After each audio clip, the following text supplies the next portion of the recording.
బంగారం వ్యాపారులు అంటే ఇదివరకేంటంటే మైనింగు మీద సంపాదించుకునేవాళ్ళు అమెరికా వాళ్ళు. ఆయుధాల మీద సంపాదించుకునేవాళ్ళు.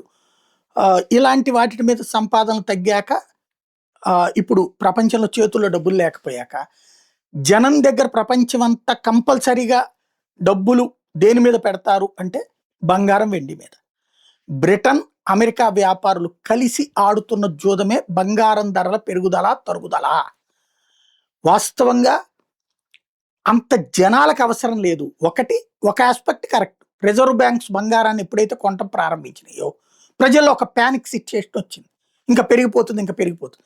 దాన్ని అమెరికన్ సంస్థలైనటువంటి గోల్డ్‌మెన్ సాక్స్ దగ్గర నుంచి అనేక సంస్థలు ఇదిగో 10 లక్షలకి వెళ్ళిపోతుంది బంగారం, ఇలా 2.5, 3 లక్షల దాకా వెళ్ళిపోతుంది అన్నటువంటి ప్రచారం. వెండి 10 లక్షలు, 12 లక్షల దాకా వెళ్ళిపోతుంది అన్నటువంటి ప్రచారంతో మీడియాలో ఫోకస్ చేయడం, మీడియా ఫోకస్తో ఇటు సోషల్ మీడియాలోనూ ఫోకస్ కావడం, ఈ ప్రచారాల ఇంపాక్ట్ చాలా పెద్ద ఎత్తున కనబడడం, వీటన్నిటి పరిణామక్రమే అతిపెద్దదైనటువంటి మార్పు మన భారతదేశము ఈ ఏసియా ఖండంలో అత్యధికంగా కొంది కాదు, ప్రపంచంలోనే అతిపెద్ద కొనుగోలుదారుగా ఆవిర్భవించింది. దీంతో లక్షల కోట్ల రూపాయలు అకస్మాత్తుగా లాభాలు సంపాదించింది మాత్రం అమెరికా, బ్రిటన్ సంస్థలు అన్నటువంటి తాజా లెక్కలు చెప్తున్నాయి.